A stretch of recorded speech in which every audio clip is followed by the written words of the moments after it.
Bismillahirrahmanirrahim. Assalamualaikum warahmatullahi wabarakatuh.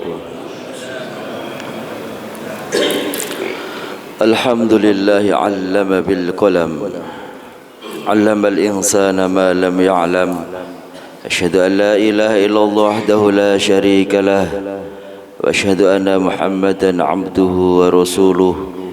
Allahumma shalli wa sallim ala sayyidina Muhammadin wa ala alihi wa sahbihi ajma'in, amma ba'du. Qala Allah ta'ala fil Qur'anil Karim wa huwa asdaqul qailin. Bismillahirrahmanirrahim.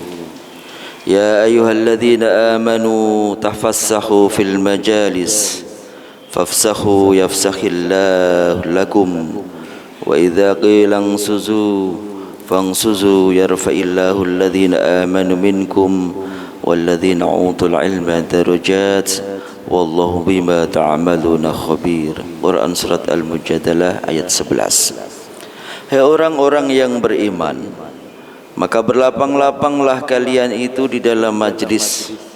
Fafsahu yafsakhillahu lakum, maka Allah akan melapangkan untuk kalian semua. Wa idza qila suzu, ketika diucapkan untuk kalian semua berdirilah, tegaklah. Fangsuju, maka segeralah engkau berdiri, bergeser, pindah, kau kasih kesempatan yang lain supaya duduk di sebelahmu.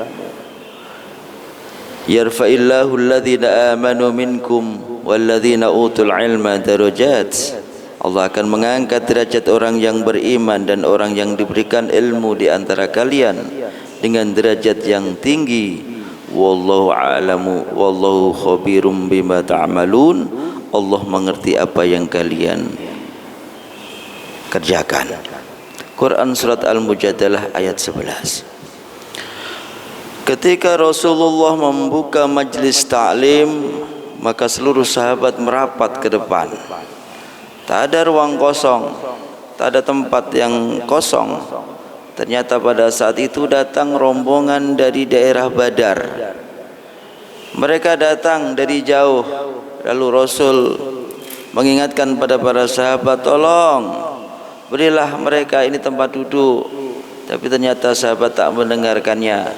Dari situlah lalu Allah menurunkan ayat tafassakhu fil majalis. Cobalah kalian berlapang-lapang dalam majlis ini, supaya engkau akan dilapangkan oleh Allah. Ternyata dilapangkan itu tak hanya dilapangkan tempat dudukmu, tapi dilapangkan hatimu. Akan dilapangkan rizkimu, akan dilapangkan pula tempatmu di surga nanti. Ternyata kalau kita ini mengajak saudara yang ada di rumah, famili handetolan, sahabat, teman, tetangga, untuk datang ke majelis taklim, pada saat itulah Allah akan melapangkan untukmu semuanya. Maka tidak hanya dilapangkan tempat kita duduk saja, tidak, tapi dilapangkan juga buat kita hati ini. Hati dilapangkan, hati ini menjadi tenang. Maka disitulah Allah memberikan kemuliaan kepada orang yang dilapangkan hatinya. Apa saja kemuliaan yang diberikan oleh Allah kepada orang yang dilapangkan hatinya? Yang pertama adalah dia tak akan hidup dalam keadaan cemas. Orang yang hatinya lapang, hatinya tenang, hidupnya tak akan cemas, hidupnya tak akan merasa khawatir, hidupnya tak akan merasa panik.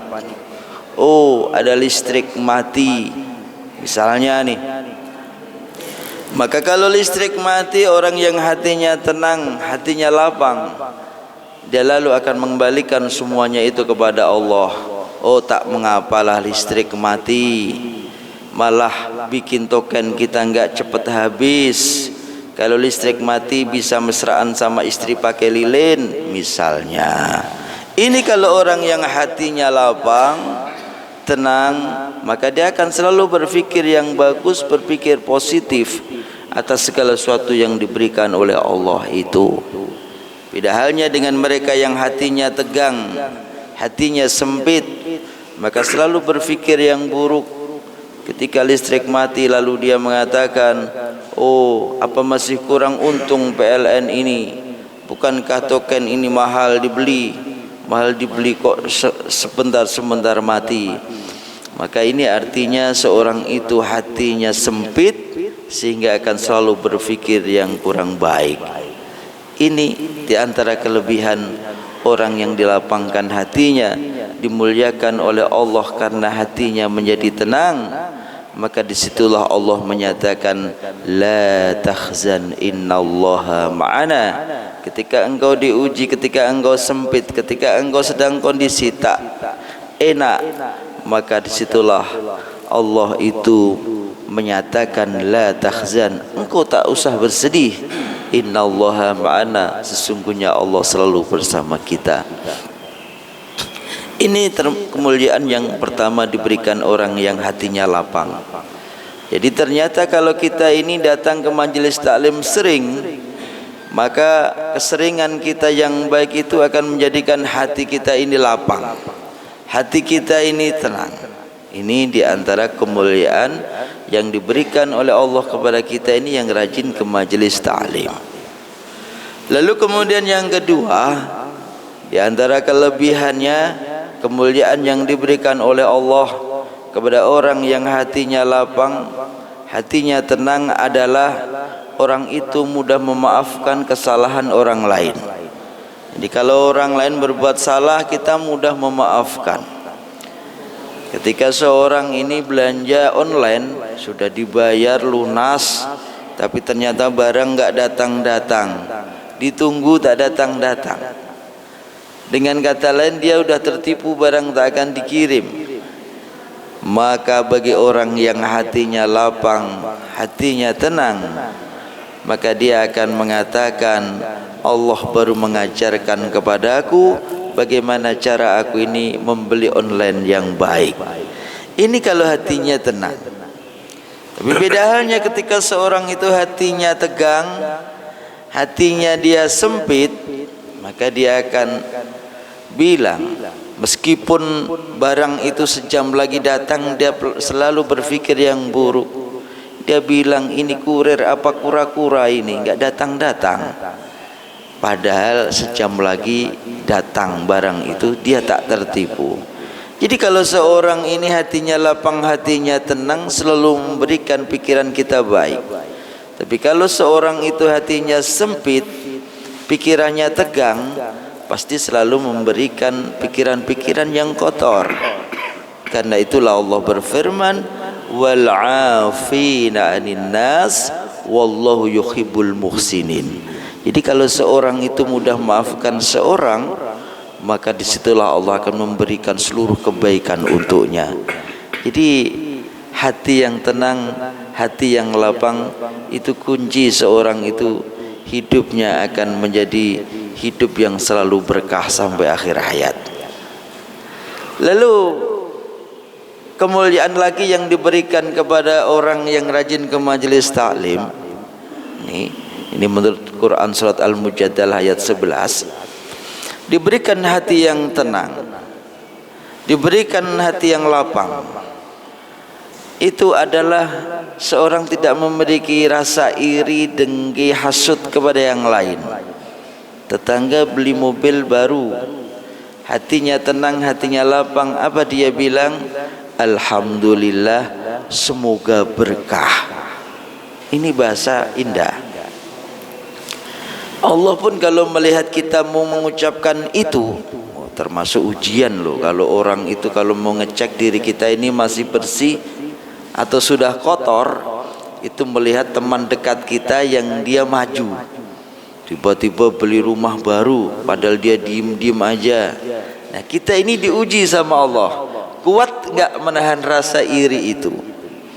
Ini berat itu Pak, berat.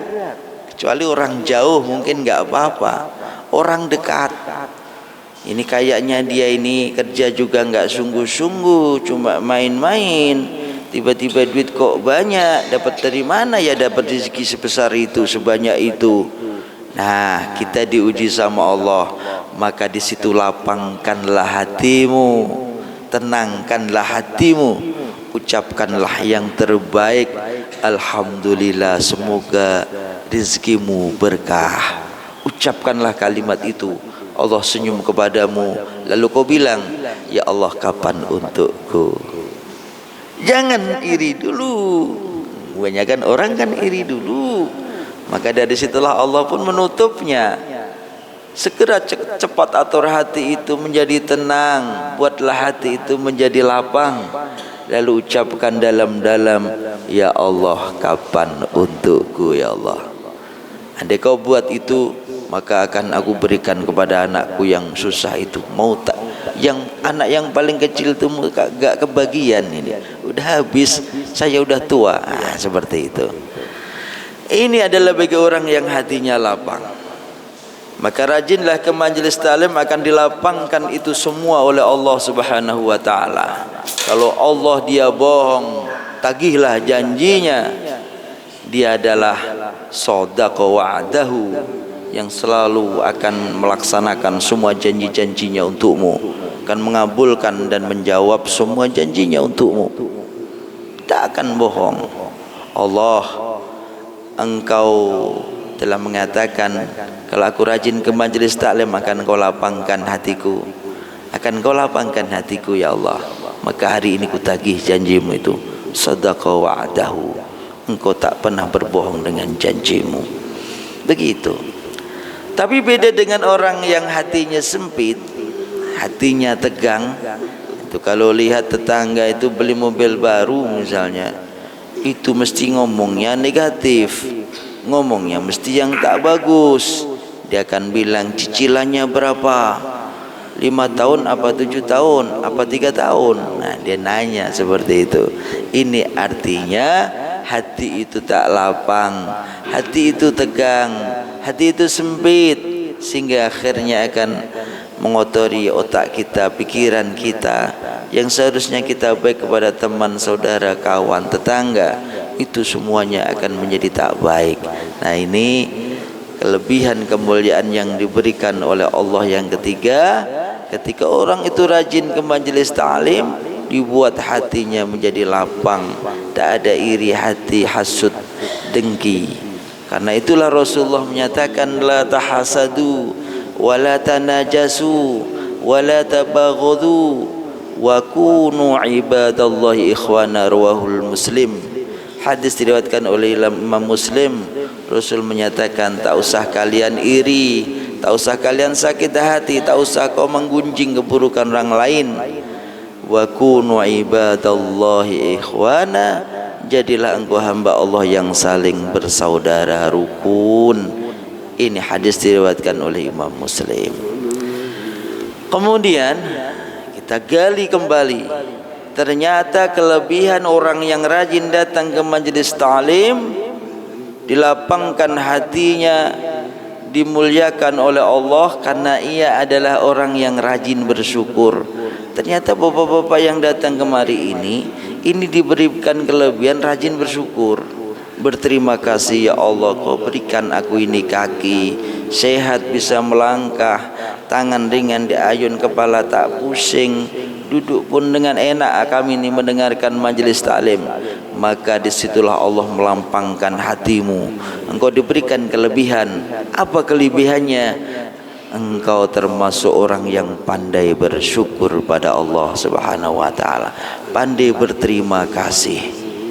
Coba kalau kita lihat ini, orang yang berterima kasih itu makan tempe sama tahu sama sayur bening, itu kalau dia bersyukur terima kasih sama Allah, itu pasti bilang, alhamdulillah, tempe membuat aku sehat, tahu membuat aku sehat, gigiku ini tak usah sakit-sakit lah karena empuk. Oh, ternyata sayur bening ini membuat tenggorok aku enak di pencernaanku dan sebagainya. Ini orang yang pandai berterima kasih sama Allah itu. Beda halnya dengan mereka ini yang tak pandai berterima kasih. Sudah makan sate dibeli mahal-mahal, satu porsi 75.000 isi 10 tusuk. Apa dia bilang? Dikasih rezeki sama Allah bisa bayar, Dia bilang, ini sate kok keras ya, ini dagingnya kok enggak empuk ya, ini kok terlalu asin ya, macam-macam dia. Ternyata karena dia tak pandai berterima kasih pada Allah. Coba kalau kita makan itu sambil bayangkan orang camping, Pak, di tengah hutan, dia menyalakan api aja susah, perutnya melilit lapar. Nah, kita makan lauk apapun pasti enak. Coba aja kalau nggak percaya itu. Nah, ini adalah kelebihan yang diberikan oleh Allah, kemuliaan yang diberikan oleh Allah kepada orang yang rajin ke majelis ta'lim. Apa kelebihannya? Kelebihannya adalah hatinya lapang sehingga ia menjadi orang yang pandai berterima kasih, pandai bersyukur pada Allah Subhanahu wa taala. La in syakartum la azidannakum. Kalau kalian ini pandai berterima kasih akan aku tambah nikmatmu. Tapi wala in kafartum inna azabi lasyadid. Tapi kalau kalian itu ingkar, tak pandai berterima kasih, azabi lasyadid, azabku pasti akan lebih pedih. Itu firman Allah Subhanahu wa taala. Ini kemuliaan orang yang datang ke majelis ta'lim, dilapangkan hatinya, ditenangkan hatinya, sehingga hidup ini akan menjadi tenang sampai akhir hayat itu.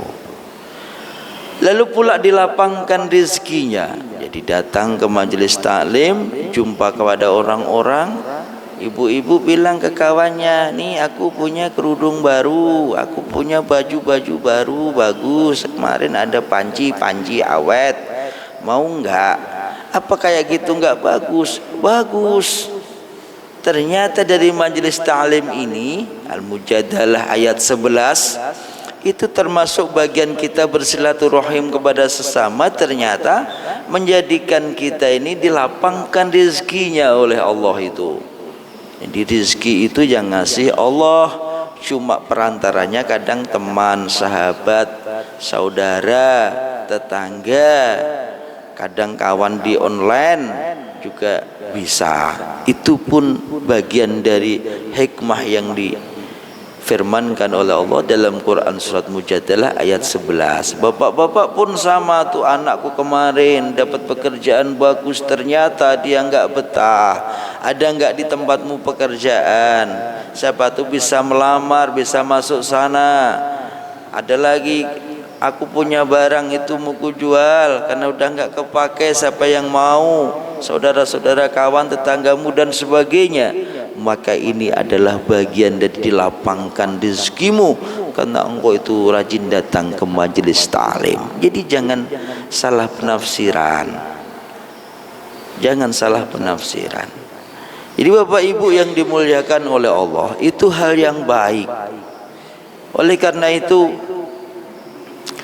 disitulah Rasulullah menyatakan, man ahabba ayyubsata fi rizqihi wa yunsha'a fi asarihi. Siapa ini yang mau diberikan oleh Allah, dilapangkan rezekinya, dipanjangkan umurnya, falyasil rahimah, seringlah engkau ini berjumpa dengan orang-orang yang ada di sekitarmu. Ini termasuk majelis taklim ini adalah sebagai tempat kita ini bisa bersilaturahim dengan sesamanya. Coba andai pagi ini kita enggak majelis taklim, enggak ngaji seperti yang dulu pernah dilakukan oleh Rasul, enggak akan jumpa. Saya enggak akan jumpa dengan Pak Mario, saya enggak akan jumpa sama Pak Benar, saya enggak jumpa sama Pak Haji Marjono dan lain-lain. Kenapa? Tak ada silaturahmi. Tapi karena kalau pagi ini kita jumpa, maka man ahabba ayyubsata fi rizqihi wa yunsha'a fi atharihi falyasil rahimahu, rawahul Muslim. Diriwayatkan oleh Imam Muslim lagi, hadisnya sahih. Nih, termasuk kelebihan kita datang ke majelis ta'lim, dilapangkan rezekinya seperti yang dikehendaki oleh Allah dalam Quran surat Al-Mujadalah ayat 11. Tapi Ustaz, sampai hari ini saya kok belum dapat rezeki ya, belum dapat untung-untung yang dari majelis taklim. Mungkin belum. Tapi dalam duit saya belum untung Ustaz, tapi dalam sisi lain saya udah untung. Saya kemarin punya ponakan nggak laku-laku kawin, misalnya Pak Mario, ya kan? Tiba-tiba lalu ini siapa yang mau dijodohkan ini dia ponakan saya ganteng, pinter, solih ini. Nah, dapatlah jodoh. Ini dapatkan mama anak saya ajalah dan sebagainya. Maka ini juga bagian daripada rezeki hidup itu. Kemudian yang ketiga juga bisa dilapangkan kita karena rajin ke majelis taklim. Yang ketiga dilapangkan kita tempat di surga.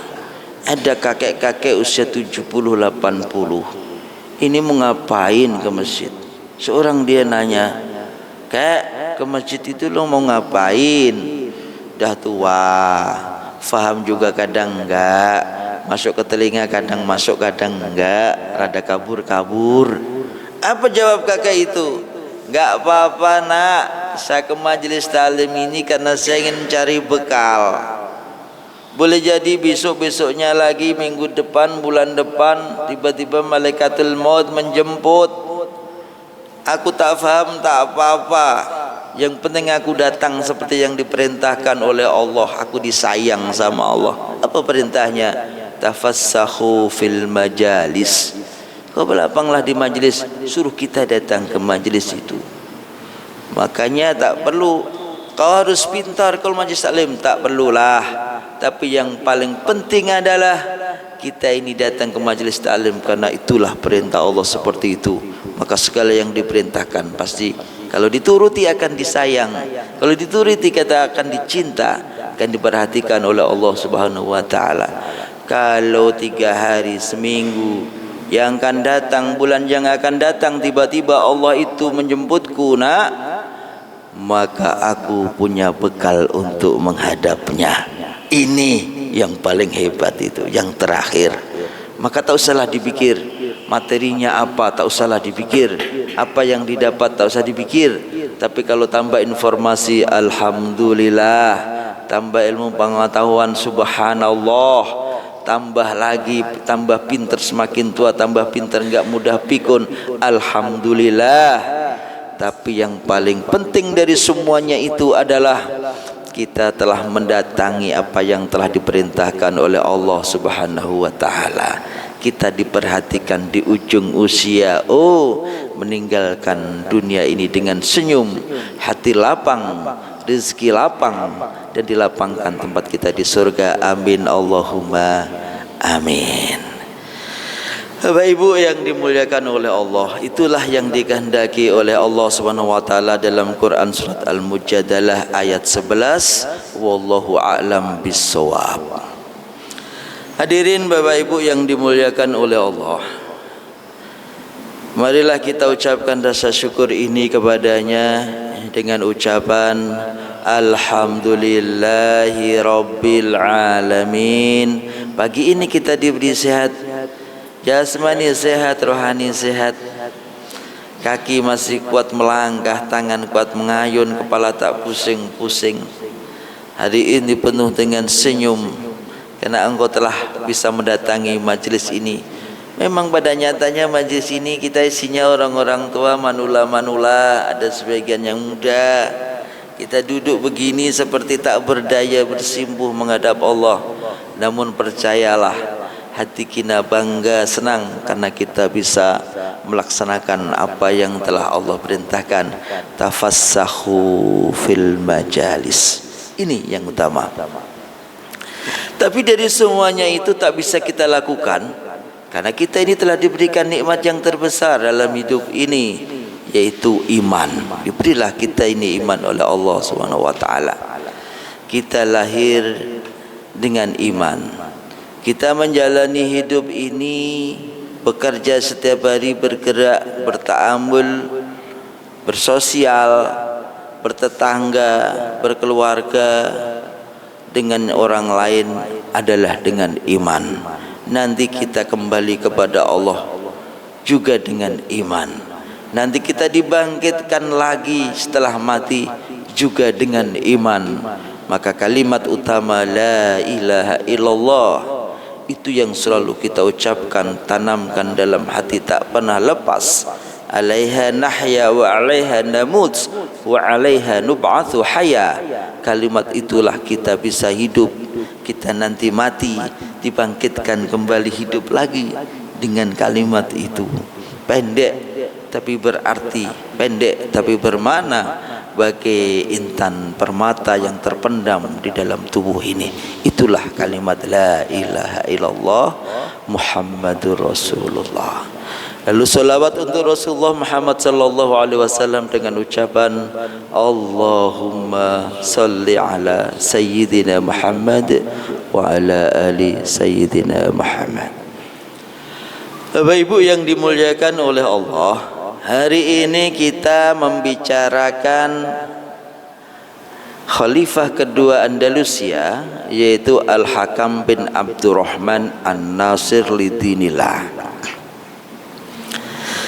Dia dibaiat menjadi khalifah setelah wafat ayahnya, yaitu Abdurrahman, di usia 47 tahun. Ini usia yang matang.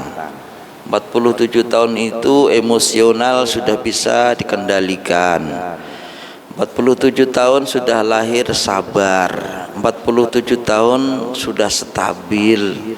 47 tahun sudah bijaksana. Ini usia matang. Sehingga pada saat itu ketika ia diangkat, dibaiat menjadi khalifah, maka isinya pembaiatan itu hanya doa-doa. Doa semoga selamat, doa semoga nanti dalam perjalanannya memimpin dia menjadi orang yang bijaksana, menjadi orang yang pandai sayang kepada rakyatnya. Dia tidak berbuat zalim, memperberat rakyatnya, masyarakatnya, tidak. Tapi dia didoakan semoga selalu mendapatkan petunjuk dari Allah Subhanahu wa taala. Kenapa? Didampingi para ulama. Jadi pembaiatan khalifah zaman dulu itu pasti ada ulamanya, Pak. Karena ternyata seorang yang pintar-pintar saja itu enggak cukup untuk bisa berbuat baik kepada manusia, orang lain. Tapi seorang itu harus punya spiritual yang kuat sehingga akhirnya bisa berbuat baik kepada orang lain. Ingat nih. Jadi kalau kita punya anak, tidak hanya pintar, nak, jangan hanya engkau pintar, nak, tapi sopanlah sama ibumu, sayanglah sama adikmu. Itu ternyata yang menjadikan dia bisa berbuat baik. Kalau pintar saja, Pak, itu maunya akal-akalan saja. Makanya kita harus mendampingi semuanya itu dengan spiritual yang baik. Dan di antara spiritual itu mengajarkan adab. Makanya pembaiatan khalifah zaman dulu selalu didampingi oleh ulama. Zaman sekarang kita kadang ini kan nggak ngerti kapan Pak Camat dibaiat kan. Tiba-tiba SK turun, Pak Camat dilantik, ya kan? Tiba-tiba pas ada acara hari ini camat datang gitu kan. Kita nggak ngerti loh. Ini Pak Camat titipan siapa? Kapan dia dilantik? Gitu kadang kita nggak ngerti. Padahal dulu itu sejarah itu mengajarkan kepada kita setiap kali pembaiatan itu dampingilah dengan ulama, maka akan terjadilah istilah yang indah, baldatun thayyibatun wa rabbun ghafur. Negara itu baik. Baik itu artinya seluruhnya rakyatnya sejahtera, mau muslim mau tak muslim, mau Hindu Buddha semuanya rukun. Itu namanya baik. Lalu warabun ghafur, karena kerukunan terjalin, kesejahteraan lahir. Warabun ghafur, Allah pun sayang, lalu Allah memberikan ampunan atas kesalahan-kesalahan yang dilakukan oleh warganya. Ini bedanya pembaiatan zaman khalifah dengan pembaiatan di zaman sekarang. Tuh. Jadi dibaiat di usia 47 tahun, ini usia yang matang. Jadi dia menjadi khalifah kondisi Andalusia, ini khalifah yang kedua karena dulu masih amir, lalu naik menjadi khalifah. Dibaiat menjadi khalifah keadaan Andalusia ini aman, damai, tentram, rakyatnya sejahtera, maka satu-satunya yang bisa diperhatikan olehnya adalah ilmu pengetahuan dan budaya. Dia bilang, bagaimana mungkin aku ini mau memperbesar militerku, katanya. Lihat itu dalam kitab Al-Muqtabis karyanya Ibnu Hayyan. Saya pakai itu ya, saya enggak pakai punyanya Montgomery, Kahite, enggak, karena cenderung suka pada Nasrani kalau saya baca. Dia bukunya bahasa Inggris, tapi kalau Al-Muqtabis punya Ibnu Hayyan itu bahasa Arab. Itu bisa di-download di Google, itu bisa di e-book, banyak sekali. Nah, kita ambil yang referensinya dari ilmuwan-ilmuwan Muslim. Kenapa rupanya? Karena dia mendukung bagaimana kemajuan umat Islam. Nah, ini dia mengatakan, kalau aku memikirkan militer, tak perlulah, kata Al-Hakam, karena tak ada peperangan, tak perlu dipikirkan militer. Militerku sudah kuat. Kalau aku memikirkan apa kekayaan rakyat sudah banyak yang kaya, tak perlulah aku pikirkan itu. Tapi ternyata masih banyak orang militer itu bodoh, masih banyak juga orang kaya yang bodoh. Ini lihat nih. Maka akhirnya aku ini ingin memperhatikan negaraku ini, Andalusia ini, dari sisi ilmu pengetahuan dan budaya. Tuh. Akhirnya dibangunlah sekolah. Tingkat pertama dibangun, tingkat menengah, tingkat atas dibangun, tingkat perguruan tinggi dibangun. Kemudian bahkan mereka yang belajar gratis dibuatnya.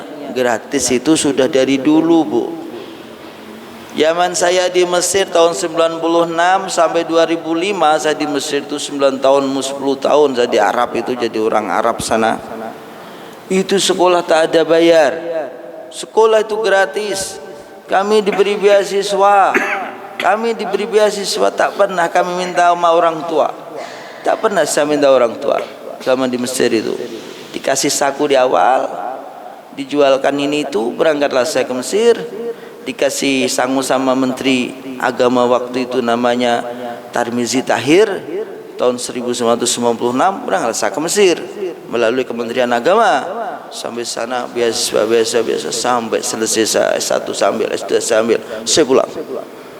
Itu yang pernah saya lakukan dulu di Mesir. Tak ada bayar. Bagi orang Mesir sendiri hanya dipungut 5 pon. 5 pon itu waktu itu sekitar 10.000. Coba satu semester 10.000 tahun 96. Itu kan sama aja enggak bayar itu. Sama saja dilatih untuk infak. Coba lo infak mau enggak, cuma 10.000 kuliah itu. Itu pada masa itu ternyata budaya Bani Fatimiyah yang langsung sampai sekarang. Ini di Al-Azhar yang pernah saya jalani. Nanti setelahnya ini selesai, Cordoba ini, Andalusia ini kan nanti hancur juga. Kita pindah ke Bani Fatimiyah, nanti ceritanya lebih luas karena saya termasuk pelaku di sana. Saya ini termasuk pelaku peradaban yang ada di Fatimiyah karena pusatnya di Mesir. Nanti lebih ceritanya lebih dalam, bagaimana budaya orang sana, kehidupan di sana, keadaan tanah di sana, air di sana. Ternyata tanah di sana beda dengan tanah di sini, air di sana beda dengan air di sini. Beda tanah pun juga beda perilaku, jangan dikira sama. Tuh. Makanya orang Ngapak dengan orang Purwoda di sana, Blora beda, ya kan? Karena Ngapak suku apa, Purwoda di sana suku apa, tanahnya juga beda, kondisi masyarakatnya juga beda. Daerah sana Moro Demak pinggir laut, Sayung yang kelem sana, perilakunya juga beda dengan kita ini yang berada di dataran tanah biasa. Dan ini ilmu pengetahuan, dan ini tidak bisa dikaji orang biasa, harus pintar orang itu. Kenapa rupanya ilmunya harus menyeluruh, budayanya tahu, budaya dipengaruhi geografis, tempat letaknya, pergaulannya juga, sosialnya. Kalau orang yang hanya di Indonesia saja, ya Indonesia terus, kibarannya bendera Indonesia terus. Tapi kalau biasa jalan ke luar negeri gaul sama sana, maka berubah juga perilakunya. cara dia bergaul dengan orang lain juga beda. Nih yang perlu kita tahu, selama ini kita kurang merhatikan. Terkadang kita ini hanya senang dengan kecocokan hati kita. Aku cocok sama si A, lalu setiap hari yang diikuti si A. Aku cocok dengan si B, yang kita ikuti setiap hari si B. Aku cocok dengan si C, yang diikuti setiap hari si C. Padahal sungguhnya belum tentu si A, si B, si C ini mereka cocok sama antar mereka. Nah ini, jadi makanya kalau kita, kenapa? Karena kita tidak bisa membedakan warna yang sesungguhnya. Jadi kalau warna yang sesungguhnya itu objektif. Objektif itu pandangan, menurut pandangan orang lain. Terkadang kita ini sadar, aku ini salah kalau memilih itu, tapi aku lakukan karena aku ini terlalu bernafsu orangnya. Jadi artinya seseorang itu sadar ketika dia dikendalikan nafsunya. Nah ini makanya ilmu pengetahuan itulah yang mengarahkan ke sana. Dan ini yang menyatakan, menjadi pernyataan besar yang disampaikan oleh Al-Hakam, bahwa ilmu pengetahuan itu ternyata lebih kuat daripada senjata. Nah ini aku arahnya mau ke situ Pak, makanya lari ke sana dulu sebelum ke sini. Ini apa ilmunya itu? Filsafat itu saya pakai. Itu filsafat Pak, pemikiran. Jadi jenengan arahkan ke sana. Jadi ternyata ilmu pengetahuan itu bisa mengendalikan semuanya. Bahkan senjata yang dibuat oleh orang itu mula-mulanya bermula dari ilmu pengetahuan. Tuh, senjata itu tak ada apa-apanya. Harta benda yang banyak tak ada apa-apanya. Sehingga akhirnya Al-Hakam ini menyatakan dalam Al-Muktabis, ternyata ilmu pengetahuan dan budaya itu bisa mengalahkan kekuatan militer sebesar apapun. Nah ini maunya nih. Maka dia ini akhirnya membangun sekolah-sekolah, perguruan tinggi, seluruh dengan konsentrasi-konsentrasi yang ada di dalamnya. Ada yang bidang filsafat, ada bidang matematika, ada bidang astronomi. Ilmu agama pun penuh, dia hafal Quran, tahu tafsirnya. Khalifah kok hafal Quran, tahu tafsirnya. Itu kalau mau berbuat maksiat kan mikir dulu Pak. Coba, ada khalifah hafal Quran, tahu penafsirannya. Itu zaman dulu Pak. Itu zaman dulu. Fikihnya, hadisnya sudah ada semuanya, konsentrasi itu. Dan paling maju pada saat itu adalah kedokteran. Jadi kedokteran itu pertama kali muncul di dunia itu ya di Andalusia itu. Bagaimana Eropa? Eropa belum ada lampu Pak, masih gelap. Prancis, Portugal itu kan berdampingan itu kan dengan Andalusia kan. Itu masih gelap, belum ada lampu. Kalau perlu ada obor lah sebiji, 2 biji. Sedangkan di Andalusia itu sudah pakai lampu minyak Pak. Jadi ibarat kalau ada kafe di tengah laut, banyak lampu-lampu, kemudian kita mancing di pinggir sono, ngelihat lampu-lampu, wah itulah Andalusia. Nah kita yang gelap itu, itulah Eropa. Nanti belum ada apa-apa di Andalusia, sudah berkembang. Bor pustakaannya besar, 400.000 sampai 600.000 di situ naskah itu sudah ada tuh. Dan dia royal Pak, beli buku dari Mesir, dari Fatimiyah, beli buku dari Irak, Abbasiyah, beli. Tuh uang negara banyak dipakai untuk beli buku, perpustakaan besar. Jadi dulu kalau orang-orang Andalusia itu pusing kepalanya, ya, datang dia ke perpustakaan baca buku, dia sampai kenyang. Kalau sudah gitu hilanglah pikiran pusing itu, baru dia pulang. Kebiasaan orang Andalusia. Kalau pusing kepalanya datang ke perpustakaan baca buku, hiburan di sana, baru dia pulang. Kalau ibu-ibu kita kan tidak. Kalau pusing kepala, kayaknya belanjanya kok bapak sedikit amat, kenapa siapa kemarin kebanyakan beli rokok misalnya, ibu rada pusing. Maka yang didengarkan, yang dilihat paling TikTok, capcut, drakor gitu kan, baru hilang pusingnya nih. Kalau dulu orang Andalusia tidak, Bu. Andalusia dia datang ke perpustakaan lengkap, dia penuh dengan cerita-cerita, lengkap dengan ilmu pengetahuan sesuai konsentrasinya, mau apa bidang wae ono. Kabeh ada cerita-cerita juga ada. Besar perpustakaan itu tuh. Kenapa rupanya? Karena khalifahnya dia adalah cinta ilmu pengetahuan dia. Dia memang ingin mengembangkan Andalusia itu sebagai pusat ilmu pengetahuan dan budaya yang ada di Eropa. Berjaya pada saat itu tuh. Bapak Ibu yang dimuliakan oleh Allah. Lalu akhirnya dia menjadi khalifah selama 15 tahun. Dari tahun 961 sampai 976. Lalu ia wafat. Setelahnya dia wafat digantikan oleh putranya, usia masih 10 tahun, Pak. Tuh. Jadi akhirnya karena usia penggantinya 10 tahun, akhirnya Andalusia ini hancur karena yang mengendalikan semua ini para menteri. Tuh. Khalifahnya muda 10 tahun. Maka kalau ada yang muda-muda, jangan jadi pemimpin dulu, nunggu matang dulu lah, ya kan? Kalau masih muda kok diangkat jadi pemimpin, belum begitu matang, maka pasti yang hancur itu negara. Sama juga yang terjadi di Andalusia. Kita belajar dari sejarah lah. Semuanya sudah ada buktinya kalau sejarah itu. Jadi ini memberikan ajaran buat kita bahwasanya jangan terlalu mengangkat pemimpin yang masih terlalu muda, karena nanti negara bisa hancur. Apa buktinya Ustadz? Itu loh di Andalusia tadi pagi saya itu belajar, saya ngaji, referensinya terang, kitabnya namanya Al-Muqtabis punyanya Ibnu Hayyan, diceritakan di situ. Oh, ternyata ketika Al-Hakam dia meninggal dunia, wafat, kemudian digantikan putranya usia 10 tahun. Itulah awal kehancuran Andalusia. Begitu besar yang mewah megah dibanggakan. Islam dia menggaung di Eropa.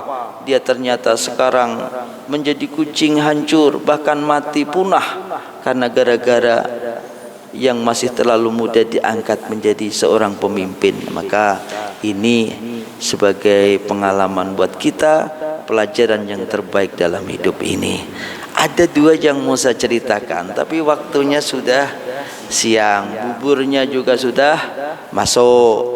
Yang ingin saya ceritakan adalah Az-Zahrawi, itu seorang ahli kedokteran ilmu bedah pertama kali. Dia membedah kandung kemih Yaman itu. Coba, Yaman itu sudah ada dokter bedah pertama kali sedunia. Kalau anakmu, saudaramu, ponakanmu ada yang jadi dokter, bilanglah, nak, ingat dulu dokter pertama kali bukan siapa-siapa, nak. Tempatnya di Andalusia, dia orang Islam, dia ulama, namanya Az-Zahrawi. Buka itu Al-Muqtabis, diajarkan saya di Masjid Darussalam. Jarang dibahas di masjid-masjid lain, di online pun jarang membahas tentang Cordoba secara mendalam. Oh, ini kita termasuk hebat. Kenapa rupanya berbicara itu? Dikeluarkan batu dari kandung kemihnya sini, Pak. Sudah ada dokter bedah dulu, dialah Az-Zahrawi. Sumbing, dulu itu di Andalusia orang banyak yang sumbing, Pak. Kalau nggak sumbing nggak kebanggaan.